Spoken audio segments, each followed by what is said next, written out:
realizar un proceso de interpretación, pero este proceso de interpretación tiene algunas aristas que valdría la pena revisar, aunque sea breve. En primer lugar, cuando apareció la idea del bien jurídico, que apareció como una necesidad de decir, oye, ¿qué estamos dañando? ¿Qué cosa daña? Si yo me llevo un balde de agua, ¿qué cosa estoy dañando? Pero es diferente llevarse un caballo. Y entonces sí, el bien jurídico cumplía una función donde fijaba los objetos de protección. Y el desarrollo de la ciencia penal lo hizo crecer, porque de pronto dijo, bueno, con el bien jurídico solamente podemos valorar y llegar a establecer que es un bien jurídico aquello que es realmente, o aquello que afecta realmente a la sociedad. Y entonces también lo convirtieron en un límite al legislador. Le dijeron, legislador, tú no puedes crear delitos si no hay una afección real a los bienes jurídicos. Y por ejemplo, en las figuras del homosexualismo, ¿quién está afectado? ¿Quién se siente afectado? Nadie se siente afectado. En consecuencia, no hay necesidad de crear un delito de estos.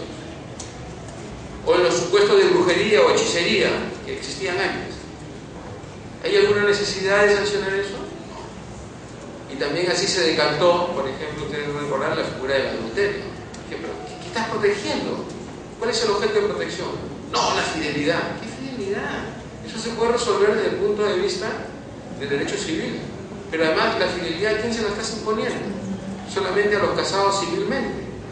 Pero nosotros estamos reconociendo otro tipo de relaciones fácticas, relaciones de hecho. Y ese mismo argumento no se lo puedes llevar porque lo vas a terminar perjudicando, va a ser desigualitario. Y entonces se dieron cuenta que no podía prosperar la teoría del bien jurídico en este tipo de casos concretos. Y desde ese punto de vista se volvió un elemento importante para la fijación de los objetos de protección. Y luego se plantearon, ¿el bien jurídico tiene que ser trascendente o tiene que ser inmanente? Si es inmanente y los ciudadanos se tienen que adherir, no vamos a tener capacidad crítica, porque solamente vamos a aceptar todas las reglas que se les ocurra imponer o crear. La función del bien jurídico tiene que ser fuera de, porque tiene capacidad crítica, y esto iba de la mano con el desarrollo del modelo del Estado social y democrático. Es decir, nosotros podemos decir en cualquier momento que ese bien jurídico ya carece de contenido. Entonces debe ser trascendente. Y entonces sí, efectivamente, cuando uno comienza a revisar, sobre todo la parte especial, lo primero que vamos a leer, ¿cuál es el bien jurídico? Y también nosotros, imaginariamente, cuando tenemos un problema penal, lo primero que intentamos determinar es cómo han lesionado el bien jurídico. Tenemos que comenzar por ahí, porque si no, no vamos a poder establecer las reglas, ¿no?, metodológicas para llegar a analizar un tipo legal y saber si efectivamente en ese caso existe o no bien jurídico. Alguien dispara contra un sujeto, ¿no?, contra su enemigo, un ejemplo clásico, y se siente satisfecho porque ha logrado su venganza, su frustración, porque en su juventud le quitó a su enamorada, que él la amaba locamente, y de pronto llegan los médicos y dicen que se había muerto hace 2 horas porque le dio un infarto. Queda doblemente frustrado, pero el derecho no puede hacer nada porque ahí no está el bien jurídico de vida, porque ya no existe. El derecho se queda así. Puede ver que el sujeto, ¿no?, es evidentemente, como decía Enrique García, totalmente peligroso, ha dado sus pasos externamente, no nos hemos metido en su cabeza, pero no podemos hacer nada porque no hay nada que protegerlo. A lo más, los familiares se pueden quejar por la destrucción de una cosa, ¿no?, que suena un poco fuerte, haciendo eso. No más. Entonces sí, el bien jurídico crea pues mecanismos de protección. Si no hay lesión, no hay delito. Por eso que algunas veces, fíjense, por eso yo les digo, el derecho penal está medio encriptado. ¿Qué es lo que ocurre algunas veces? O lo que puede ocurrir, ¿no?, con estos famosos escándalos que tenemos. Dicen, sí, pero es que ha cometido el delito de tráfico de influencia, de esto, pero eso es un proceso a verificar. Y ¿Cómo se puede verificar? Viendo si efectivamente la conducta del sujeto tuvo capacidad para lesionar el bien jurídico. Si no lo ha lesionado, si no lo ha puesto en peligro, no se le puede sancionar, por muy escandaloso que sea la conducta o inadecuada. No se debe hacer, porque el derecho no está para calmar las ansias del pueblo o de la prensa. El derecho está, por razones de estas de seguridad jurídica, para afianzar la libertad del sujeto, porque el derecho penal es lo contrario. Su fundamento natural es la defensa de la libertad. Su daño colateral es excepcionalmente afecta a la libertad. Solo, en este caso, cuando aparecen los planteamientos de una lesión o puesta en peligro de un bien jurídico, lo cual es necesario afirmar en cada caso concreto, por razones de publicidad, por razones de sujeción a la ley, por razones de certeza, porque alguien, si un juez me va a sancionar, ¿no?, me tiene que convencer en el sentido de la convicción de que efectivamente yo he dañado la libertad de una persona y la respuesta jurídica, ¿no?, es que debo cumplir una pena privativa de libertad. Entonces sí cumplía una función. Pero ¿qué es lo que está ocurriendo? Nos hemos olvidado del antecedente del bien jurídico. ¿Y cuál es el antecedente del bien jurídico? Es lo que decía César Beccaria, el daño social. Es decir, cuando nosotros hablamos de un delito, fue configurado desde la perspectiva del daño social. Es que la configuración del derecho penal ha tenido varios pasos. Como antiguamente, sobre todo en la época de la monarquía absoluta, o de las monarquías absolutas, ¿no?, venía alguien y le decía: habla con el diablo, este es un hombre que está renegando el catolicismo, habla con el diablo. Lo sancionaban, ¿no?, y lo arrostraban, y lo trataban de forma infamante, lo enviaban a la cárcel, lo torturaban. Ya declara que se habla con el diablo. El diablo no entendía nada. Sí, pero lo han dicho. Y entonces el fenómeno que había detrás es que el sujeto no realizaba ningún acto externo lesivo, pero le podían hacer imputaciones. Decían: han enviado mal al rey, está contra el rey, ha cometido esa majestad, cárcel. Tú, tu papá, tus hermanos, tu madre, tu casa. Y eso es cierto, no vayan a pensar que no es cierto. Esa es parte de la historia del derecho. Al alcalde por tener un mal ciudadano en su municipio, al padre por haber traído un hijo que miró mal al rey, a la madre por haberlo también traído al mundo, a los hermanos porque probablemente sean igual que él. Y entonces, mutandis mutandis, lo hacían, porque no había ningún límite. Claro, por eso, no había nada. A ver, ¿quién se iba a oponer a la palabra divina? Porque el rey era el representante de Dios en la tierra. No había ningún límite. Entonces, de esa perspectiva, el derecho penal era mencionado. El derecho penal no estaba por casualidad. Y la primera línea que crearon los ideólogos del derecho penal moderno, o sea, dicen: bueno, nunca más el pensamiento, tus ideas, tú puedes pensar lo que quieras, no puedes mirar mal. Solo voy a calificar hechos externos. Primera línea. Segunda línea, solo voy a calificar en la medida que esos hechos externos efectivamente representen un daño social. Y entonces la teoría del daño posteriormente se terminó convirtiendo, por razones dogmáticas, en la teoría del bien jurídico. Pero se ha perdido la esencialidad, porque el daño es un mecanismo que sirve para ponderar las situaciones concretas. ¿Qué es lo que ocurre? Hay personas, seguramente todos, que cometen una estafa. Viene la víctima, que ha sufrido el daño patrimonial, y llega a un acuerdo con el sujeto. Bueno, tú me has engañado con 1 millón. Sí, pero yo ya me gasté 300, te doy 700. Entonces va menguando el daño social, que fue el que le dio sentido y origen a estos procesos de penalización. Ya nadie discute que ese señor ha lesionado el bien jurídico patrimonio. Entonces es una estructura.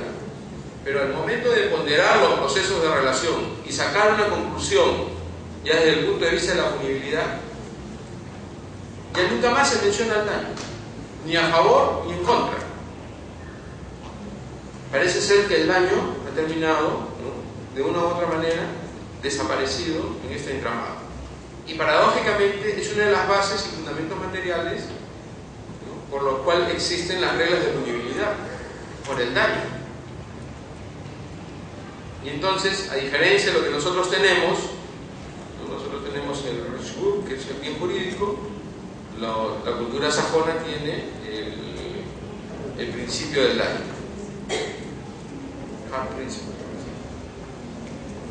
Y entonces ellos construyen, sobre la base de la idea del daño, no solamente construyen, ¿no?, y legitiman sus procesos de intervención punitiva, sino que le dan también un sentido bastante funcional. Porque ya no se va a discutir que se lesionó el bien jurídico, pero lo que sí debería discutirse, además por razones de ponderación jurídico-penal, son los alcances del daño, porque no todas las conductas revelan o generan el mismo daño. En consecuencia, todas las conductas no merecen la misma pena, aunque sean similares. Y eso también dice que cuando hay un delito donde hay un conjunto de personas, cada persona responde por su conducta, pero cada persona responde por su conducta en relación al daño por él generado o por él propiciado. Y entonces sí puede servir nuevamente como un mecanismo de ponderación en un caso determinado, no solamente para evaluar la conducta, sino para poner en evidencia la verdadera naturaleza del derecho penal.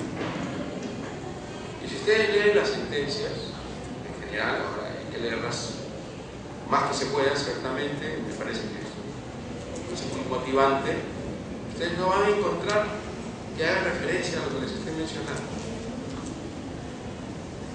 Yo sí creo que podríamos aceptar la crítica de que hemos comenzado a seguir tanto el pensamiento de los alemanes, los españoles, los italianos, los portugueses,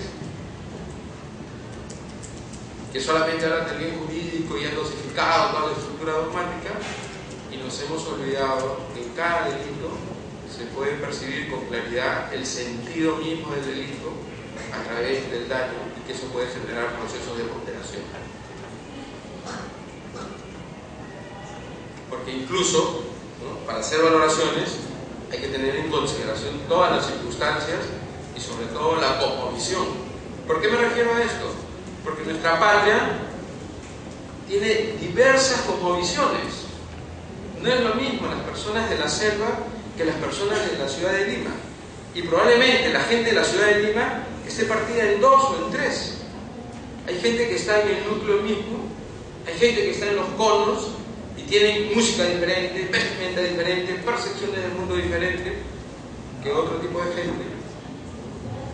Y en el cono sur también son diferentes, porque además somos fruto de unos continuos cambios de las personas de diferentes partes de nuestro país que se van integrando y además van aportando sus vivencias, sus costumbres, sus usos, y no tiene nada que ver con esta franja occidental que nosotros manejamos como derecho penal.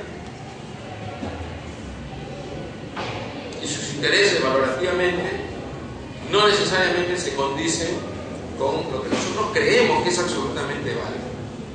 Por eso, para reestructurar, ¿no?, el sentido, y también creo de alguna manera los procesos legitimantes en el sentido de ponderación jurídica, en otras palabras, de la búsqueda de más justicia en cada caso concreto, podría venir de la mano precisamente de una determinación en cada caso concreto de lo que se debe entender por el daño, que no tiene nada que ver con el bien jurídico,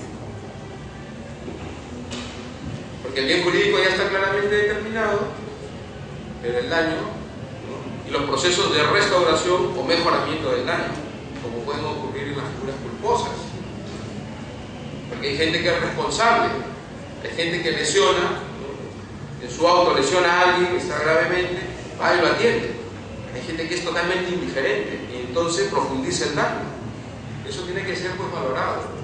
No podemos decir nosotros, sí, mire, el mismo accidente.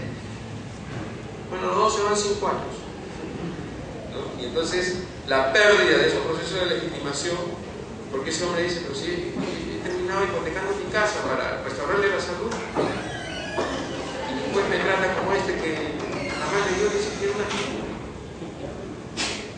¿Por qué? Porque no estamos integrando este tipo de categorías que representan, ¿no?, fórmulas que deben ser de una u otra manera revinculadas a los procesos o a los nuevos rasgos de lo que debe ser un derecho penal, ¿no?, un derecho penal más acorde con lo que nosotros somos.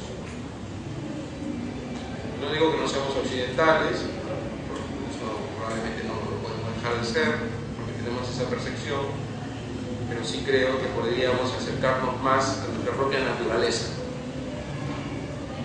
y aceptar de una manera diferente, en cada caso concreto, las situaciones totalmente diferentes. La gente del Ande tiene una percepción, la gente de Sierra de Selva otra, los costeños otra, y entre los costeños hay una serie de variantes, pero el derecho penal sigue el mismo. Entonces, como sigue el mismo, hay que integrar reglas que puedan establecer en cada caso concreto diferencias absolutamente saludables.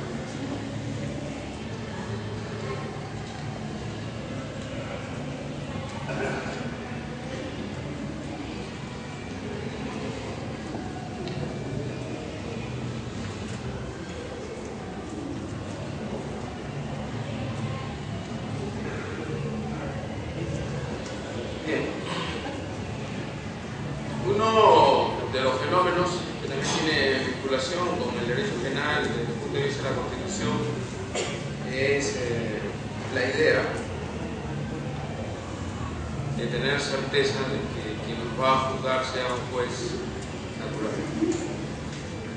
En realidad, yo creo que la idea va más allá. Lo que se pretende es la búsqueda de jueces parciales desde el punto de vista de la percepción normativa de la relación, para lo cual aparentemente no tenemos fórmulas. Dicho de otras palabras, no podemos establecer un criterio predeterminado en una situación concreta vamos a estar frente a un juez absolutamente imparcial. Imparcial viene a ser una persona que no subjetivice el poder que ejerce desde el punto de vista de las normas penales o de la aplicación de las normas, sino por el contrario que las objetivice y sobre todo que las despersonalice. Y esta es una situación que viene vinculada también a las conceptualizaciones que se tengan sobre el derecho. Si uno tiene un esquema, como les he mencionado de alguna manera, de que todos estamos sujetos a la ley desde el punto de vista de la asociación, si tenemos un esquema de tener una lealtad al derecho, con una alta cuota de fidelidad al ordenamiento jurídico, probablemente las soluciones normativas en casos de conflictos no solamente sean evidentemente claras, sino sobre todo fácilmente saludables, porque se va a percibir en cada caso concreto que lo preeminente es la solución normativa, no una solución de otra naturaleza. ¿Qué es lo que quiero decir? Ningún ciudadano, conforme a esa estructura que voy desarrollando, debe quedar sometido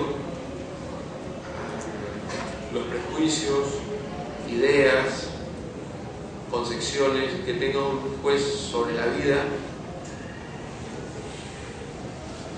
y que eso sea trasladado de una u otra forma en las resoluciones judiciales. Por ejemplo, imaginemos hipotéticamente un juez que está en un seminario, que ha tenido una formación religiosa, ¿no?, y de pronto se encuentra con una persona que es agnóstica y conforme a su percepción le puede resultar pues inconcebible que hay una persona que no cree en Dios, etcétera, etcétera, y comienza a aplicar o a decantar en sus resoluciones este tipo de criterios, y que de una u otra manera el ciudadano queda a merced de sus prejuicios, de sus conceptualizaciones, de sus ideas, incluso de su saber, porque porque el derecho penal ha avanzado tanto que alguien puede estar vinculado a saberes que han sido abandonados. Por ejemplo, todos sabemos que ya nadie utiliza como criterio de imputación la causalidad. Imputaciones en la actualidad todas son normativas. Esas situaciones, en realidad, generan arbitrariedad. Por eso que el sentido de la ley va más allá. La única exigencia que se puede hacer es una aplicación estricta de la ley. Y no solamente por el principio de legalidad, sino por el principio general de justicia material. De que yo, si alguien me va a hacer una imputación, no debe ser por mis prejuicios, ¿no?, por parte del juzgador o por parte también de los fiscales, sino que están vinculados a objetivizar las presiones al bien jurídico y, como dije antes, también a los daños, y de esa manera poder establecer criterios. Es el único mecanismo de seguridad, porque si no, va a ocurrir que va a haber un proceso de regresión. Si no logramos que la ley, con todos los defectos que pueda tener, conforme una estructura generadora de certeza, esta misma norma, ¿no?, al caer en las dudas, en las divagaciones, en las generalizaciones, va a perder su frondoso contenido y su valioso contenido. Y entonces las personas salen absolutamente desencantadas de las decisiones, porque sus procesos, sus convicciones, quedan absolutamente reducidas a criterios hipotéticos, no constatables, o a prognosis, o en todo caso a negaciones de aspectos generales que realmente no se condicen con la naturaleza de la ley. Con ello yo quiero establecer un criterio. Yo sí considero que la ley tiene que ser aplicada de forma intensa. Ese es su sentido. Si un juez toma la decisión de ir a los límites por debajo de la ley, me parece correcto, porque conforme a nuestro sistema, el sistema penal peruano, ellos tienen una amplia discrecionalidad. Pero esa amplia discrecionalidad, es decir, están todavía dentro de la ley, dentro del marco de la ley, tiene que ser utilizada, pero no tiene que ser utilizada por razones de simpatía, o que de pronto el juzgador se siente generoso y benigno, omnipotente, y dice, bueno, yo te perdono, porque el derecho penal no está para perdonar. O sea, no tiene su sentido perdonar, sino simplemente valorar conductas y revalorarlas normativamente. Si alguien se va a ir a los extremos, tanto de la pena como el mínimo de la pena, creo que una razón debe estar vinculada a explicar el porqué en cada caso.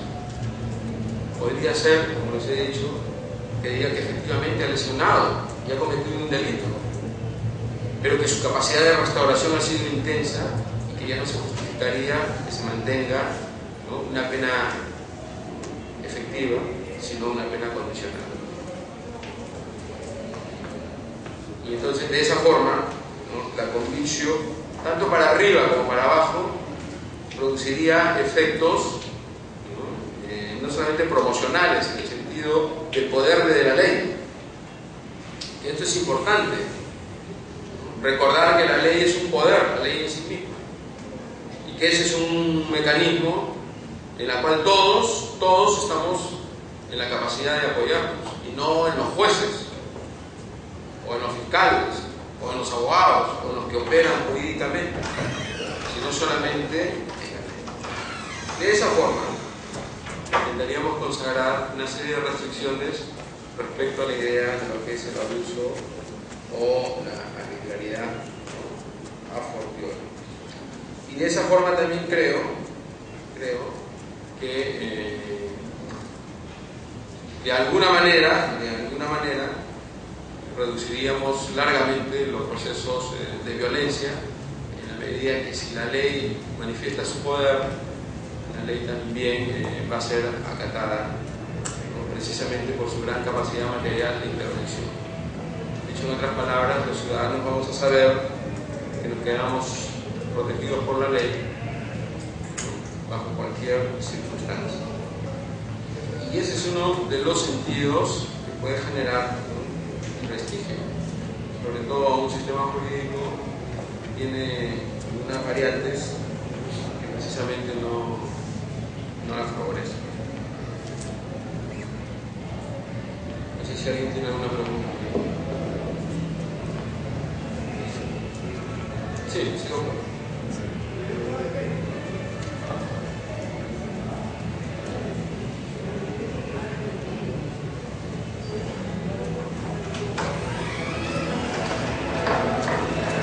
Bueno, eso es una vieja idea que viene de la mano también con esta conceptualización. Ya el Tribunal Supremo y el Tribunal Constitucional ha dicho que no puede aceptar el derecho penal de enemigo. Pero eso es, en cierta manera, es una contradicción, porque tiene unas decisiones, como el caso de la admisión de la cadena hasta los 35 años, la residencia, la incapacidad. Y eso ideológicamente viene de la mano de una famosa lectura, La paz perpetua de Kant, que dice que cuando uno no tiene certeza cognitiva debe intervenir al vecino. Pero el término enemigo no es un término propio del derecho penal. El término enemigo es un término propio de las reglas de la guerra. Entonces, fíjense, ya al utilizar el término enemigo queda despojado de todo contenido del término ciudadano, queda despojada la idea de igualdad. La ley en sí misma es un proceso de ponderación, no es un proceso de naturalización de las relaciones. Y yo al enemigo lo tengo que desaparecer precisamente porque es mi enemigo. Y conforme a estos planteamientos de la teoría del derecho penal del enemigo, a la persona hay que despojarla de su calidad de persona, ese es el término que utiliza, ¿no?, para convertirla en enemigo y sacarla del núcleo central de lo que es el derecho. Es decir, todo lo que hemos hablado aquí de la importancia del derecho penal, la necesidad de avanzar la certeza, la seguridad, las garantías, la presencia de jueces imparciales, carece de sentido, porque en realidad se aplican reglas de la guerra, de una u otra manera. ¿Cuál es la parte valiosa del planteamiento? Porque este planteamiento también fue paradójico, porque cuando el profesor Gunther Jacob lo planteó, hace como 19 años me parece, comenzó a escribir precisamente sobre los límites del derecho penal. Él comenzó a señalar de que el derecho penal debería respetar el pensamiento de las personas, no se debe intervenir, y fue una ponencia muy bonita. 15 años después sacó una ponencia en todo en sentido totalmente contrario, porque llegó a la conclusión de que en cierto tipo de situaciones no se les puede aplicar el derecho normal, sino que hay que aplicar el derecho penal del enemigo. Ahora, esta segunda parte de la posibilidad del derecho penal del enemigo, pues tiene, como les dije, algunas cosas valiosas. ¿Qué es lo que yo considero valioso? Era algo tan evidente, pero nadie lo decía, de que no es lo mismo la criminalidad de la época de la Revolución Francesa que la criminalidad actual. Porque la criminalidad actual tiene unos niveles que probablemente no lo podamos percibir.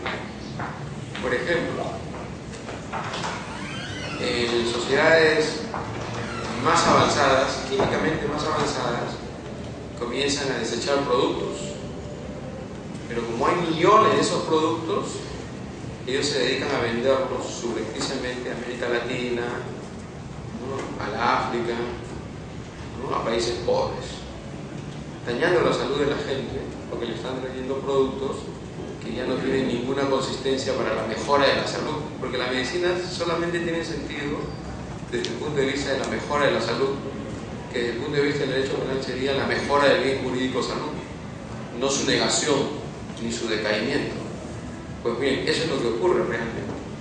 O todo este tipo de tráfico de armas, o todos estos problemas que tienen que ver con residuos atómicos, ¿no?, o todos estos procesos que llevan a la destrucción de nuestros sistemas ecológicos, ¿no? Bueno, también tenemos unas mafias totalmente organizadas, tenemos tratas de blanca, tenemos secuestro de niños, tenemos una criminalidad organizada en temas migratorios. Eso no había sido percibido por el derecho penal. y entonces sus densidades son inmensas. Y ustedes lo pueden percibir. El caso de México es un caso, bueno, es un caso paradigmático. Yo estuve hace 2 semanas en Chile y conversé con un profesor mexicano